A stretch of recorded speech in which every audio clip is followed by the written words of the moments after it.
मुख्यमंत्री आदरणीय अजितदादा पवार आणि विरोधी पक्ष नेते आम्ही दोन्ही मंत्री या संस्थेचे संचालक आहे। मी आहे भुमरे साहेब पूर्वी आता खासदार झाले। आम्ही सर्वांनी प्रयत्न करून महाराष्ट्र सरकारला एक विनंती केली का आमचा रामकृष्ण जल उपसा जो आहे यामध्ये हजारो शेतकरी गुंतलेले आहेत। हजारो शेतकऱ्यांच्या नावावर व्याज चालू आहे आणि अशा पार्श्वभूमीवर जी आमची मुद्दल रक्कम होती 64 कोटी काही लाख रुपये ती महाराष्ट्र सरकारने आम्हाला दिली। त्याच्यामध्ये एक टर्म्स ऑफ कंडिशन टाकून दिला का संचालक मंडळाने आणि सर्वसाधारण सभेने या दोघांमधून तात्काळ तो निर्णय घेऊन शासनाला पाठवावा। यासाठी 150 कोटी रुपये आमच्या बँकेवर जो वजा आहे व्याजाचा रूपाने त्यासाठी महाराष्ट्र सरकारला आम्ही एक विनंती करणार आहे का सदरील जो व्याज आहे तो 150 कोटी असल्या कारणाने जिल्हा मध्यवर्ती बँकेला शेतकऱ्याचा सातबारा कोरा करायचा असेल तर तो मोठा भूर्दंड बसेल। एक तर नांदेडच्या धर्तीवर आम्हाला ही पॅकेज द्यावं, जिल्हा मध्यवर्ती बँकेला काही पैसे वापरासाठी द्यावे किंवा अनुदानाच्या रूपाने 100-150 कोटी काही दिले तर निश्चित ही जिल्हा मध्यवर्ती बँक शेतकऱ्यांसाठी सक्षम आहे। लातूर नंतर मराठवाड्यामध्ये एकमेव औरंगाबाद संभाजीनगर जिल्हा जो आमची जिल्हा मध्यवर्ती बँक आहे त्या माध्यमातून त्याचा विशेष फायदा हजारो शेतकरी याच्यावरून कर्ज माफ होणार आहे। त्याचा जो भाग भांडवल आणि ती जी रामकृष्ण जल उपसा आहे त्या जल उपसाला बँकेच्या ताब्यात राहील। बँक त्याला जे काही त्याची मुद्दल आणि व्याज जो आमचा 150 कोटी रुपये माफ करू लागलो त्याबद्दल राहील। अशा पद्धतीने आज ठराव सन्माननीय सदरील या मीटिंगमध्ये सर्व सन्माननीय सदस्यांनी एकमुखाने पास केला। आणि विशेष म्हणजे याच्यानंतर विशेष सर्वसाधारण सभा बोलवावी। जे विशेष सर्वसाधारण सभेला सर्व जिल्ह्याचे विविध कार्यकारी सोसायटीचे निमंत्रित प्रतिनिधी येतात आणि त्यांच्या समोर हा विषय ठेवून ही विषय पुढे याला राजकारणामध्ये समाजकारणामध्ये आपण शेतकऱ्याच्या हितासाठी वापर करू लागलो, परंतु कोणी तक्रार केली तर परत याचा काही विपरीत परिणाम होऊ नये। संचालक मंडळाला ज्या ज्या शंका होत्या आम्ही त्या सर्व चर्चा केल्या। आपल्या जिल्ह्याचे या विभागाचे जॉईंट रजिस्ट्रार यांनाही बोलवलं, त्यांच्याकडून ही आम्ही सल्ला घेतला आणि सल्ला घेतल्यानंतर त्यांनी सांगितलं की करायला हरकत नाही। त्या पद्धतीने आज खरं म्हणजे गेल्या 45 वर्षापासून याची मागणी होती, पण 45 वर्षामध्ये अनेक अडचणी आल्या। आज राज्याचे मुख्यमंत्री आदरणीय एकनाथरावजी शिंदे साहेब, देवेंद्रजी आणि अजितदादांनी आम्हाला कॅबिनेटमध्ये मंजुरी दिली। त्याच्यामध्ये जी आट टाकली ही बाकीचे उर्वरित पैसे बँकेने माफ करावे किंवा काय करावं तसा खुलासा तात्काळ महाराष्ट्र सरकारला करावा। म्हणून महाराष्ट्र सरकारचा मी कॅबिनेट मंत्री पण आहे, कॅबिनेटमध्ये हा ठराव झालेला आहे, परंतु शेवटी या कायद्याच्या बाजू सर्व तपासून जर्नल बॉडी समोर ठेवला।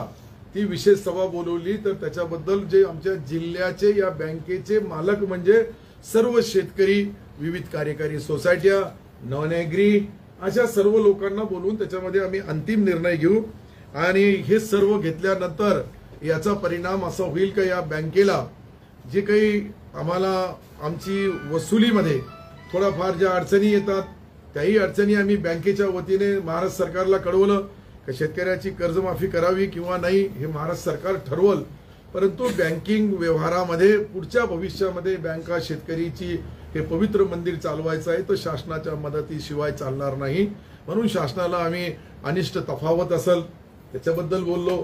खाली सोसायटी लेवलवर जी अनिष्ट तफावत आहे त्या माध्यमातून आज सर्व गांभीर्याने सर्व सन्माननीय सदस्य असतील, बँकेचे अधिकारी असतील यांच्याशी चर्चा केली आणि आता अंतिम निर्णय जे झालेला आहे ते 100 कोटीचा पॅकेज सरकारला मागावा किंवा सरकारने आम्ही जे 150 कोटी रुपये आज जे माफ केले ते 10 वर्षासाठी आम्हाला वापरायला द्यावं बँकेला, जेणेकरून त्याच्यावर तो पैसा आज जे बँकेचा नुकसान होऊ लागला तो भविष्यामध्ये होणार नाही अशी आमच्या सर्व सन्माननीय संचालक मंडळाने शंका व्यक्त केली।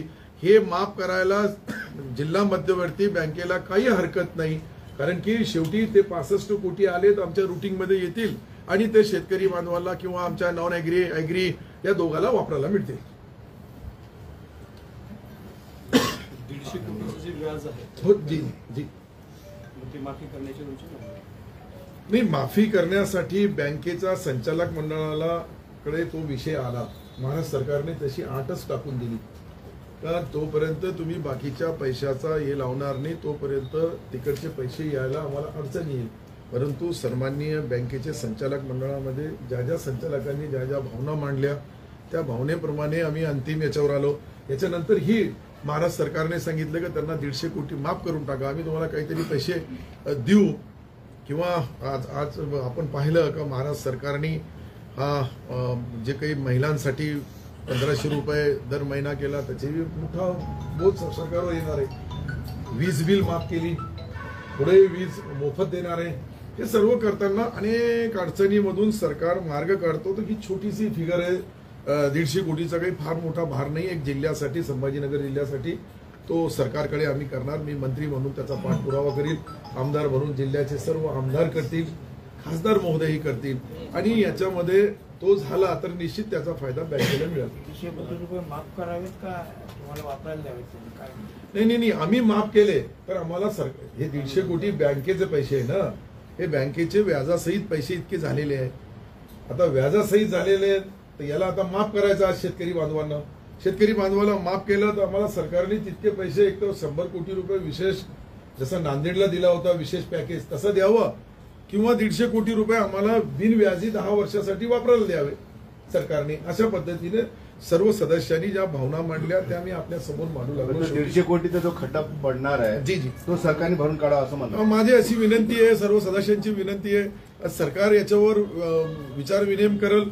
आता ह्या सर्व गोष्टी झाल्या. आम्ही सरकारला विनंती केली कर्जमाफीच्या बद्दल काही करता येईल का, म्हणजे जेणेकरून या बँकेमध्ये 3 लाखापर्यंत 2.5 लाखापर्यंत कर्जमाफी झाली तर बँक त्या संकटातून बाहेर निघाल. शेवटी ही शेतकऱ्याची बँक आहे, शेतकऱ्याला कर्ज पुरवठा करणारी बँक आहे.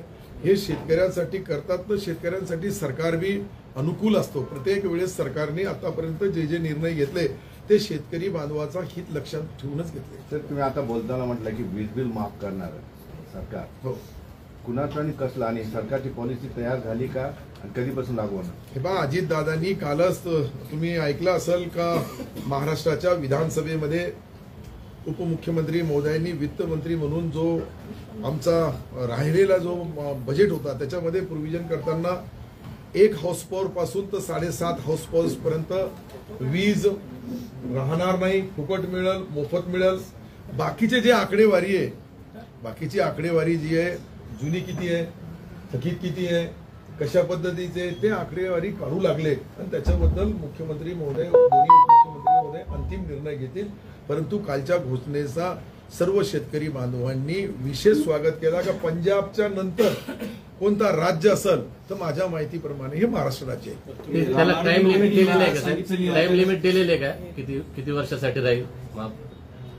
नाही, आता योजना माफ झाली म्हणजे आता परमनंट पुढच्या भविष्यामध्ये शेतकऱ्याला 7.5च्या मोटर पर्यंत कोणताही बिल भरायची गरज राहणार नाही. तुम्ही ज्या योजनेचा उल्लेख केला लाडली बहिणी योजना, त्याच्यामध्ये 5 एकरपेक्षा जास्त जमीन असेल तर लाभ मिळणार नाही. ज्यांना संजय गांधी निराधार योजनेचा लाभ मिळतो त्यांना या योजनेचा लाभ मिळणार नाही. श्रावण बाळ योजनेचा ज्यांना लाभ आहे त्यांना सुद्धा मिळणार नाही. मग ह्याच ज्यांना खरी गरज आहे त्यांनाच या योजनेचा लाभ मिळणार नाही. त्यांनाही आपण 500 रुपये वाढवले, 1000चे 1500 केले. हे 1500 जे लाडली बहीण ही योजना काढली त्याच्यावर अशी शंका कॅबिनेटमध्येही काही लोकांनी व्यक्त केली की त्यांनाही याच्यामध्ये समाविष्ट करा. परंतु सरकारने आता जो निर्णय घेतलेला आहे या निर्णयामध्ये एकच व्यक्ती 2 लाभ घेऊ शकत नाही असं त्याच्या पाठीमागचा धोरण आहे.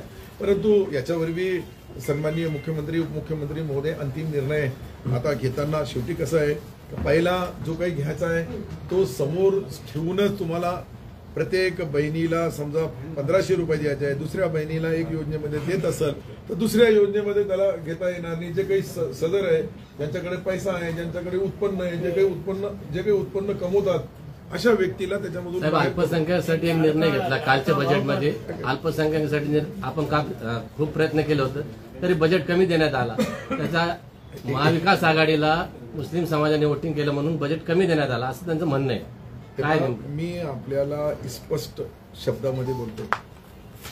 ते यासाठी मी बोलू लागलो का अल्पसंख्याक समाजाला देश स्वतंत्र झाल्यापासून, राज्याची निर्मिती झाल्यापासून शिंदे सरकार, देवेंद्रजींचा सरकार, अजितदादाचा सरकार यांनी जितके पैसे दिले माझ्या माहितीप्रमाणे आतापर्यंत कोणीही दिले नाही. आता तुम्ही पहा 2 दिवसानंतर परत येणार आहे. आमची कशी ही रेग्युलर मागणीची घोषणा झाली. आता पुरवणी मागण्याची मान्यता होणार.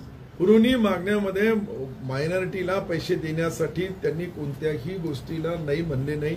मुख्यमंत्री, दोन्ही मुख्यमंत्री महोदयांनी माझ्याशी चर्चा केली, मी त्यांच्याशी चर्चा केली आणि मायनॉरिटीला कधी नव्हे इतका पैसा तुम्हाला या 15 दिवसाच्या आत मिळणार आहे. लाडका भाऊ योजना करणार. कळलं ना, लाडका भाऊ म्हणजे तुम्ही माझे लाडके भाऊ आहे हे तुम्हाला इथे बोलवलं, योजनेची माहिती देऊ लागलो, ह्या भावासाठी मोठा सन्मान आहे भावांचा सर्व. सत्तर साहेब, एक मिनिट. हा साहेब, एक विषय असा आहे की तुम्ही जरंगे पाटलांबद्दल 2 दिवसांपूर्वी बोलला होता. ते त्याला येऊ ना आपण त्या विषयात. पहिले हे सर्व यांचे झाले का त्या विषय तो विषय आहेच. मला तुम्ही सोडणार नाही, मला माहित आहे. आणि मी ते बोलल्याशिवाय राहणार नाही हे मी तुम्हाला माहित आहे. माहितीचा विषय होता आहे बैठकीत. जी जी त्याबद्दल काय प्रयत्न करणार, कोणाला भेटणार? मी सन्माननीय मुख्यमंत्री आदरणीय एकनाथ शिंदे साहेब हे शेतकऱ्याच्या बद्दल न्याय घेताना कधीही कोणत्याही परिस्थितीमध्ये न्याय देवता म्हणून ज्यावेळेस न्याय देतात त्यामुळे ते शेतकऱ्यांचा मुलगा आहे. शेतकऱ्यांसाठी मदत करण्यामध्ये सन्माननीय मुख्यमंत्री आदरणीय एकनाथ शिंदे साहेब, आदरणीय देवेंद्रजी, आदरणीय अजितदादा यांच्या सोबत चर्चा करून या 10 ते 12 दिवसामध्ये ह्या विषयाला सन्माननीय संचालक व्हाईस चेअरमन साहेब किरण पाटील आहे, अर्जुन पाटील चेअरमन आहे इथे आणि सर्व संचालक मंडळ आहे यांच्या समोर मी यांना गवाही दिली की मला 10-12 दिवस द्या. शेवटी सरकारचा निर्णय आहे, अधिवेशन चालू आहे, कोणतीही घोषणा इथे होऊ शकत नाही. अधिवेशनामध्ये काय मिळेल हे सर्वांना माहित आहे. पीक कर्ज किती दिले बँकेने यावेळेला, काय बँकेची स्थिती सुधारली नाही.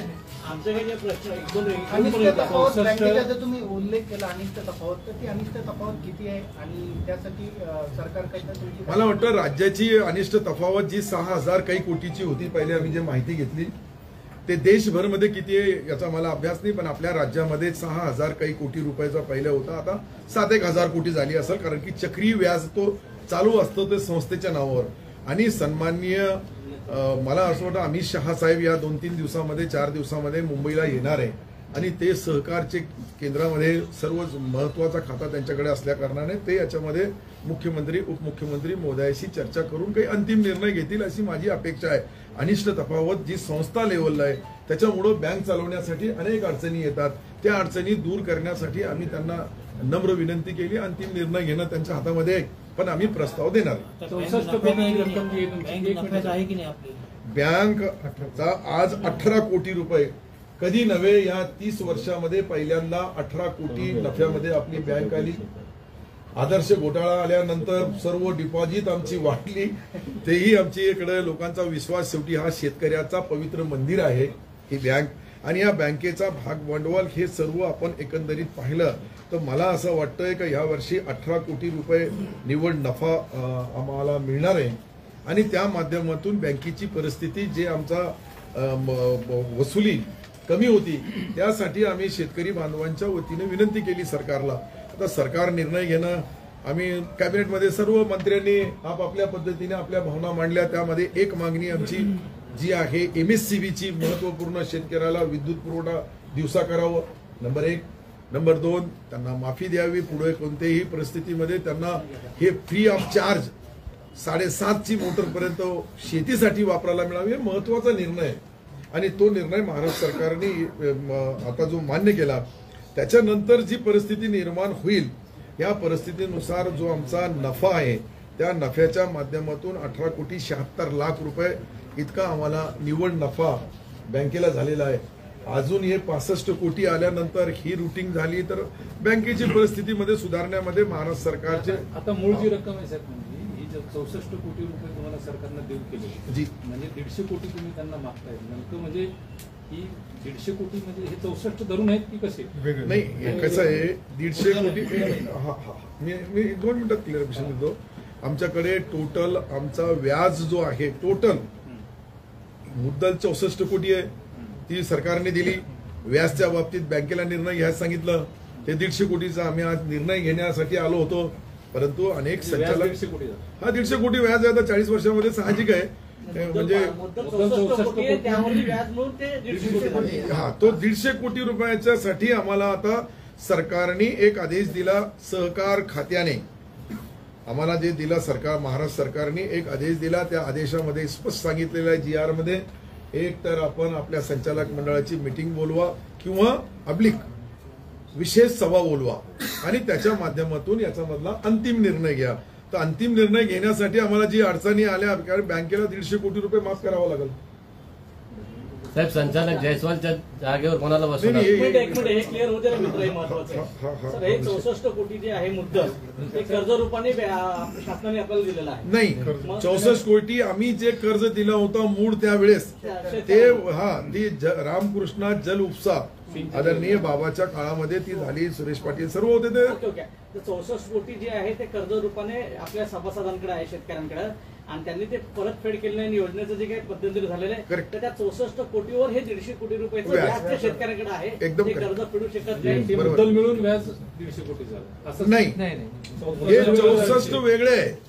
आता मूळ 150 कोटी सरकारला माफ करण्याचा प्रस्ताव आम्ही दिला, तर हे बँकेच्या टोटल व्यवहारामध्ये हे 150 कोटी माफ झाले असं गृहीत धरता येईल आणि त्यावेळेस त्यांचा सातबारा कोरा होईल. म्हणजे 150 कोटी तुम्ही बँकेसाठी मागितली. रामकृष्ण उपसा सिंचन योजनेची एकूण मुद्दल व्याजाची रक्कम शेतकऱ्यांच्या डोक्यावर किती आहे आणि असे किती शेतकरी आहेत ते सांगितल्यानंतर मग पुढच्या मला वाटतं 210 कोटी टोटल झाले. 210 कोटी पहिलं, हे 64 बाजूला निघाले राहिले 150 कोटी आणि 17,000 मला वाटतं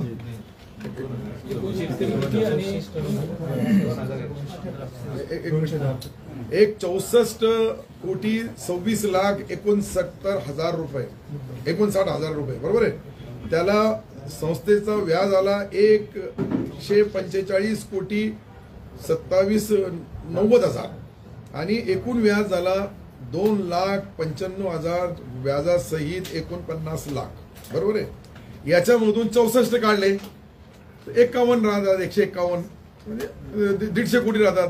तर हे तुम्हाला लागला तर याची कॉपी मी सर्वाला झेरॉक्स कॉपी या सर्व कॉप्या बनवा.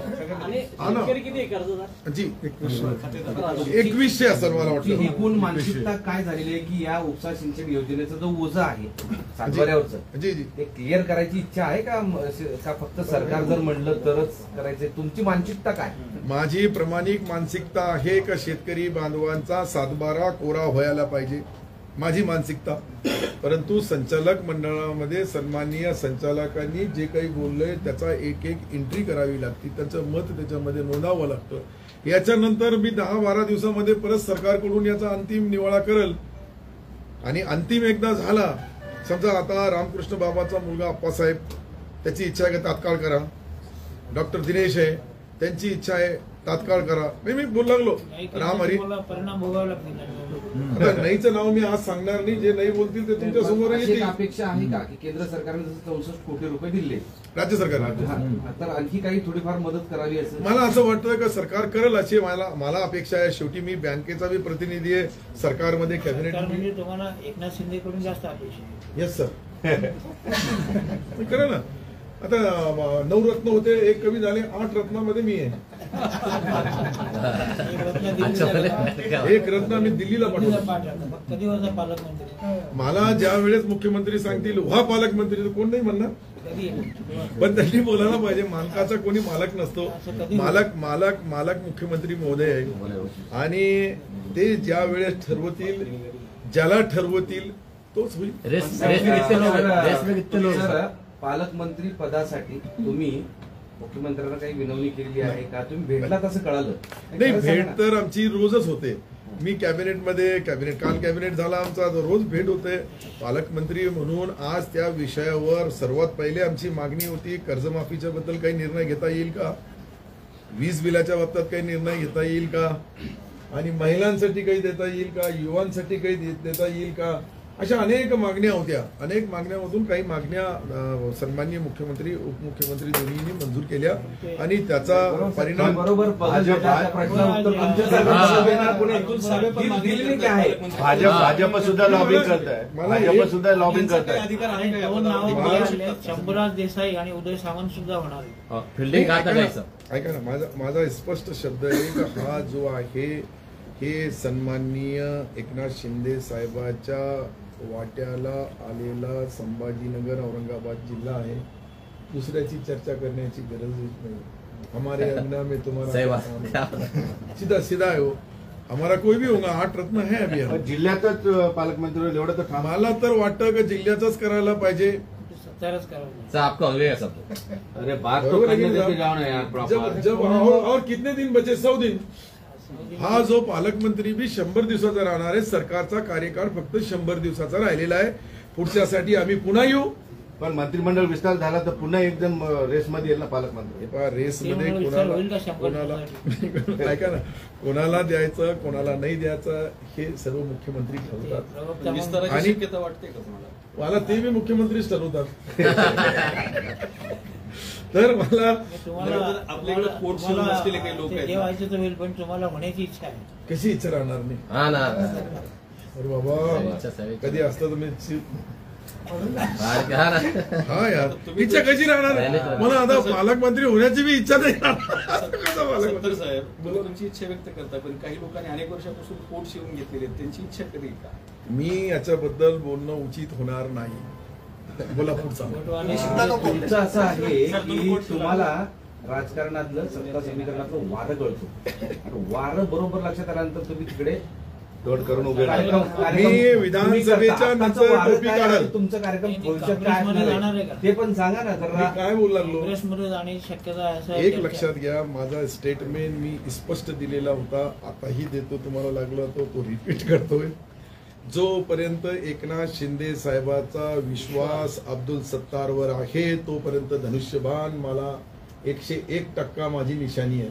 ज्या दिवशी मुख्यमंत्र्यांनी मला सांगितलं की सत्तार भाई तुमच्याकडून आमच्या अपेक्षा अशा होत्या, तुम्ही असं नाही केलं तसं नाही केलं, ऐकून तर घ्या. त्यावेळेस माझा करार संपून जाईल. पण प्रासंगिक करार म्हणतात दुसरं मनोज जरांगेचं तुमचं फार जमायला लागलं आजकाल तुमच्या नाही, मी बी बोलतो तुम्हाला. नवीन समीकरण काही येतंय का? त्याच्याबद्दल बी मी तुम्हाला खुलासा करतो. मला एक कळत नाही का मनोज जरांगे पाटील साहेबाचा स्वागत करणे, त्यांचा अभिनंदनाचा ठराव मुसलमानांनी घेणं हे पाप आहे का? आणि हा गुन्हा असेल तर मी रोज करल आणि जिल्ह्यात जाऊन करल असं नाही. त्यांनी आमच्या समाजाच्या बद्दल चांगल्या भावना जरांगे पाटील साहेबांनी व्यक्त केल्या. आम्ही त्यांचा सत्कार केला, स्वागत केलं. दुसऱ्याचा पोट दुखण्याचा खडकूछाप लोक टकटक करू लागले, त्यांचा काही प्रश्नच नाही याच्यामध्ये.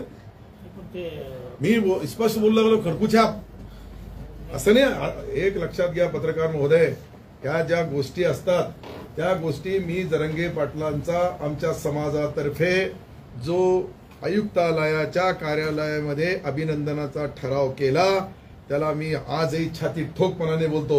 आणि जरांगे पाटील साहेबांचा ठराव घेण्यामध्ये कोणाचा पोट दुखत असेल तर त्यांनी माझ्या समोर मैदानामध्ये यावं. अरे टीका करणारे तेच तर खडखड करतात, चिल्लरले खडखड करतात. विषय तो नाहीये. अरे विषय ऐका, पहिले येतो ऐका, याचा विषय तो द्या. हे चिल्लर आहे ते खडखड करतात. अब्दुल सत्तार बंद आहे. अजून 100 दिवसानंतर कोणामध्ये दम आहे तर या आणि आजमून घ्या. मी त्यावेळेस मी तुम्हाला शब्द बी बोललो तर तुम्ही ते पुढे शब्द टाकतच नाही. मी बोललो आदरणीय सन्माननीय जरांगे पाटील साहेबांनी जी मागणी केली त्यामध्ये रिझर्वेशनचाही शब्दामध्ये मी बोललो का ओबीसीला धक्का न लागता, पण हे दाखवणारच नाही. जे मी दुसरा बोललो तुम्ही तेच दाखवणार. मला माहित आहे. एकच दादा 1 मिनिट घेतो. तर मी माझ्या वेळेस प्रत्येक वेळेस तुम्ही सन्माननीय पुरे पत्रकार त्याला साक्षी आहे का मी बोललो ओबीसीला धक्का न लागता त्यांनाही दिलं. मुसलमान समाजाला उच्च न्यायालयाने शिक्षणामध्ये जे मंजूर केलं ते द्या. ते बोलत असेल तर मग त्यांचं मी अभिनंदन करणं पाप आहे का? आणि हे पाप असेल तर मी रोज करेल. मी बोलू लागलो, मला काय फाशी कोणी देईल मी त्या जलावही जायला तयार आहे. परंतु मी कोणत्याही राजकीय भावनेने त्यांचा अभिनंदनाचा ठराव महाराष्ट्राचे सर्व लोक त्या आयुक्तालयाचा मुसलमान जबाबदार, हिंदू जबाबदार तिथे होते, त्याच्यामध्ये ओपन केला. पण त्याच्यामध्ये करताना मी दुसरा काही बोललो का ओबीसीवर अन्याय करा? बिलकुल नाही. ओबीसीला न्याय द्या, मराठा बांधवालाही न्याय द्या. आणि आम्ही तर सांगितलं की मराठा बांधवाला न्याय देताना ह्याच अधिवेशनमध्ये द्या, हे बी बोललो मी, ते नाही बोलत. आणि हे पहा, जरंगे साहेब हे बी एक राजकारणाचे आयकॉन, केंद्रबिंदू आहे. आता लोकांना काही वाटत असेल, पण ते बी राजकारणामध्ये, समाजकारणामध्ये त्यांच्या एक आवाजवर लाखो लोक जमा होतात. लाखो, मी जमा केले, नवीन नाही समीकरण एकच मिनिट, लाखो लोक जमा होतात. मग त्या लाखो लोकांमध्ये त्यांचं अभिनंदन होतो, टाळ्या वाजवतो. त्याला कोणी नाही, सत्तार काहून बोलला? अरे वा, मी जबाबदारी नाही त्याला. हे शब्द जो आहे ना, लोक त्याचा चुकीचा अर्थ. आणि ते रिपीट होत आहे. प्रश्न असा आहे की ते जे आरक्षण आहे 6% एज्युकेशन, आता तुम्ही सत्तेत आहात, तुम्हाला ते करू देतील का? त्यांचा जो अजेंडा आहे मुसलमानांना आरक्षण द्यायचं हे पहा, मी तुम्हाला तेच त्याच्या विरुद्ध कसं लढणार तुम्ही ऐका. तत्व आहे. हो साहेब, तुम्ही रंगे बोलतात, रंगे साहेब तुमचा महत्वाच्या प्रश्नाला उत्तर तर दादा, एकदा त्याच्या- उत्तर होऊ द्या. बोलो सर, सर बोलो.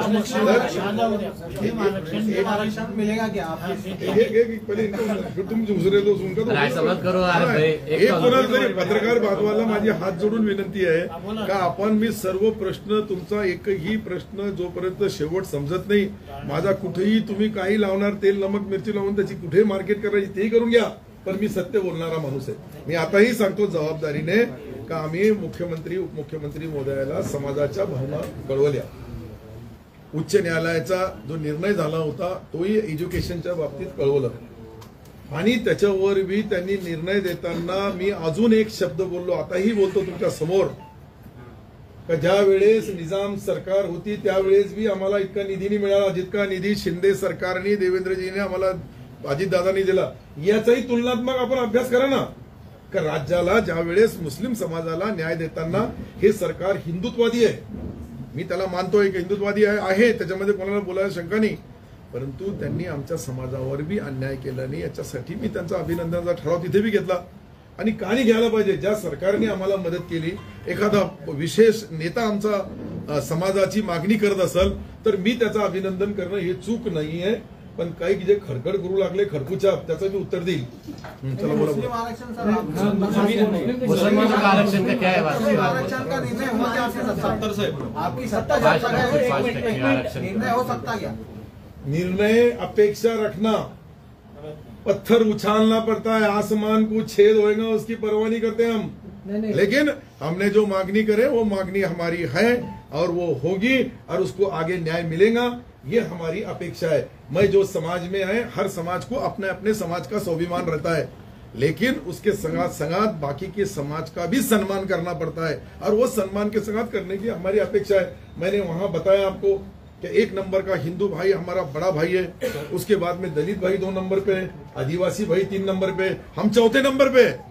हमको न्याय देना चाहिए और वो न्याय के बारे में मांग रहे हैं हम सरकार से. हालात तो खराब है ना सब गेल्या मुसलमान. 2.5 वर्षामध्ये मुस्लिम आरक्षणाबद्दल मुख्यमंत्री शिंदे आणि त्यांच्यात काही चर्चा झाली का ते सांगा. एक लक्षात घ्या, मी सन्माननीय मुख्यमंत्री महोदयाला 2दा या विषयावर बोललो आणि मुस्लिम समाजाच्या ज्या भावना होत्या ते नॅशनल लेवलवर, आज जे मुस्लिम समाजाचा विरोधी मतदान पडला तो काही सिल्लोडमध्ये किंवा औरंगाबाद संभाजीनगरमध्ये नाही, देशभरमध्ये अनेक मतदारसंघाचा तुमच्याकडे रेकॉर्ड आहे, माझ्यापेक्षा जास्त तिथे पडलेला आहे.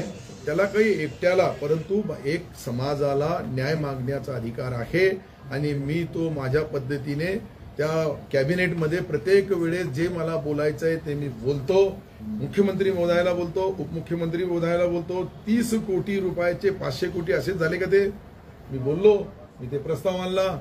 आता मला वाटतं की परवापासूनच आम्ही अर्ज मागू लागलो का आदिवासी आणि मागासवर्गीय बांधवांचा आणि ओबीसी साठी जसे मुलं 200 कॉलेजेसमध्ये जातात पीजी करायला, त्याला 40 लाख रुपये खर्च होतो, ही महाराष्ट्र सरकारने मंजूर केला. ह्या वर्षी पहिल्यांदा मुस्लिम समाजाची मुलं ही विदेशच्या ज्या जगाभरामधल्या 200 कॉलेजेस आहे त्याच्यामध्ये त्यांना ऍडमिशन, हे सर्व मी बोललो म्हणून झालं ना.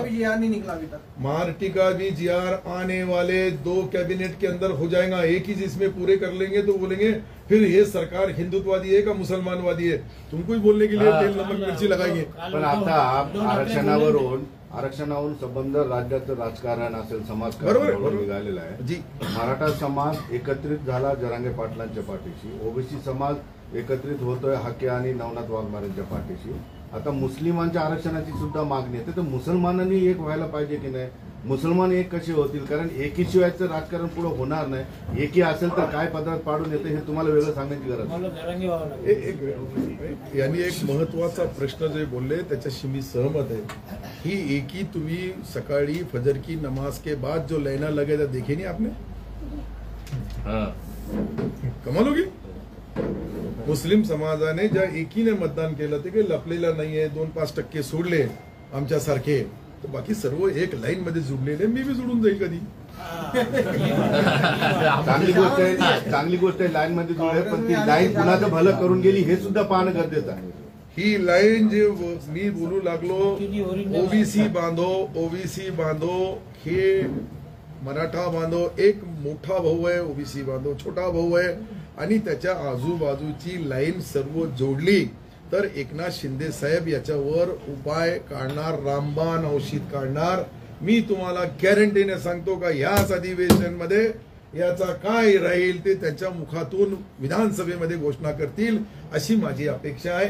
आणि मुसलमान समाजाला जे काही उच्च न्यायालयाने रिझर्वेशनाचा शिक्कामोर्तब केलेला आहे तो निश्चित हा सरकार त्याच्याबद्दल विचारविनिमय करू लागला. नवीन समीकरण जमणार आहे जरंगे आणि शिंदेगड किंवा तुम्ही किंवा मुस्लिम आणि मराठा. अरे जितके यम असतील आम्ही सर्व मिळून जाऊ.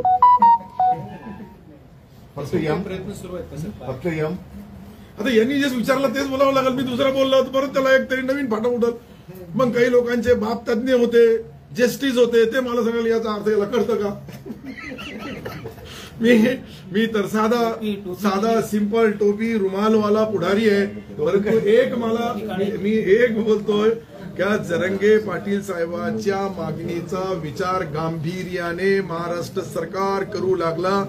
सन्माननीय मुख्यमंत्री एकनाथ शिंदे साहेब, देवेंद्रजी आणि अजित दादा, तुम्ही पहा या 10 दिवसाच्या आत तुम्हाला ती ब्रेकिंग न्यूज तुमच्या सर्व चॅनलवर देण्याची व्यवस्था सरकारतर्फे आम्ही करू. 10 दिवसात हा विषय संपवायचा आहे. शेवटी कोणीही राजकारण करणार, त्यांच्या राजकारणाशी मला घ्यायचं द्यायचं नाही. मला एकच बोलायचं आहे का ओबीसी समाजावर अन्याय न होता मराठा बांधवाला कायद्याच्या चौकटीमध्ये बसून न्याय देता येईल. मराठा समाजाला 10% आरक्षण दिलेलं हे जी सगळे सोयऱ्याचा मुद्दा आहे तिथे आढळले सगळे. याच्याबद्दल सन्माननीय मुख्यमंत्री सातत्याने तासोन तास मिटिंग घेऊ लागले, चर्चा करू लागले. विधी तज्ञाशी चर्चा करतात, काही रिटायर्ड जस्टिस असतील त्यांच्याशी, जे काही विधी तज्ञ जे सन्माननीय वकील महोदय आहे, मोठे दिल्लीमध्ये सुप्रीम कोर्टामध्ये हायकोर्टामध्ये काम करणारे, त्यांच्याशी त्यांची चर्चा चालू आहे. अधिकाऱ्यांना बोलवतात, 2-2 तास चर्चा करू लागले. मराठा बांधवाला त्यांनी शिवाजी महाराजाच्या प्रतिमेसमोर हात ठेवून शपथ घेतलेली आहे. आम्हाला 100% विश्वास आहे की त्याला ते न्याय देणार. कधी काढणार आणि आता तो विषय बंद झाला, आता तो विषय संपलेला आहे. त्या संपलेल्या विषयाला असं आहे की तुम्ही शेतकऱ्यांसाठी 1 रुपयामध्ये पीक विमाचा निर्णय घेतला होता आणि ते शेतकऱ्यांना आवडला होता. पण या आता सध्या घडीला त्या 1 रुपयाच्या जागी शेतकऱ्यांकडून पुढे 500 रुपये 100 रुपये असे पैसे घेतले जात आहेत. तर ते तुम्ही जे घेतला निर्णय होता त्या घेतल्या निर्णयाबद्दल मला वाटतं आपण ज्या पद्धतीने बोलले, मी निश्चित याची तपासणी करेन आणि 1 रुपयाच्या ऐवजी कोणी 2 रुपये बी घेतले असेल तर त्याला कायद्याने सोडल्या जाणार नाही, त्याला माफ करल्या जाणार नाही. असे खटमल कदाचित पैदा झाले असेल तर याला रगडण्याचा काम शेतकरी बांधवाचा रक्त पिणारे खटमल हे संपवावं लागलं. आणि त्यासाठी मी तिकडचा एक कॉपी तुम्हालाही देतो आणून का असे काही दलाल काही लोकांकडून पैसे घेत असाल तर निश्चित नाही. आम्ही ते स्टिंग ऑपरेशन केले, ते सगळ्यांच्या समोर आले. अनेक ठिकाणी 500 रुपये 200 रुपये 100 रुपये 700 रुपये घेतात हे आलेलं आहे. कृषी मंत्री असं म्हणाले की त्याच्यावर आम्ही कारवाई करू आणि वगैरे करायलाच पाहिजे. पण हे सगळं होत असताना तुम्ही ज्या महत्वाकांक्षी ते 1 रुपयाचं ठेवलं होतं ना, त्याला कुठेतरी ही सगळी सिस्टीम हरताळ पाळते असं वाटतं. मी याच्याबद्दल बी सन्माननीय मुख्यमंत्री महोदयाशी चर्चा करल. आणि शेवटी तुम्ही जे स्टिंग ऑपरेशन केला किंवा जी माहिती तुमच्याकडे आहे त्याची कॉपी मला दिली तर मी कॅबिनेटमध्ये लागलं त्याला सर्व दाखवल का असे लोक काही शेतकऱ्यांची अडवणूक पिडवणूक करत आहे. यांच्यावर तात्काळ दोन वेगवेगळे आहे. एक तर सहकार विभाग वेगळा आहे, दुसरा महसूल विभाग आहे, तिसरा पोलीस विभाग आहे आणि मेन याच्यामधला कृषी विभाग आहे. या विभागाने तात्काळ मी काय असं बोलणार नाही की तुम्ही जे बोलू लागले ते चुकीचं आहे. तुमची सत्य माहिती आहे ही समजून मी मुख्यमंत्री महोदय चर्चा करेल आणि त्याच्यावर अंतिम निर्णय करेल. मी 3 निर्णय घेतले होते.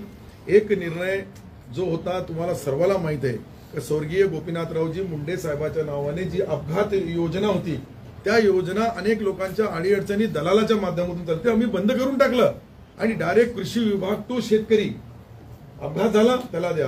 त्याच्यामध्ये महिलांचा समाविष्ट नव्हता. सन्माननीय मुख्यमंत्री महोदयांनी सांगितलं मला का तुम्ही त्याच्यामध्ये एखादी महिला बहीण ज्यावेळेस डिलिव्हरीला जाते त्याचाही समाविष्ट करा. तेही त्याच्या कुटुंबावर आघात आहे, त्याच्या कुटुंबामध्ये अचानक ऍक्सिडेंटला याचा एक रूप आहे त्याला तेही समाविष्ट केलं. आता कोणतीही बहीण दवाखान्यामध्ये गेली असेल डिलिव्हरीच्या पिरियडमध्ये दुर्दैवाने त्याचा मृत्यू झाला असेल त्यालाही 2 लाख रुपये देण्याचा निर्णय सरकारने घेतला.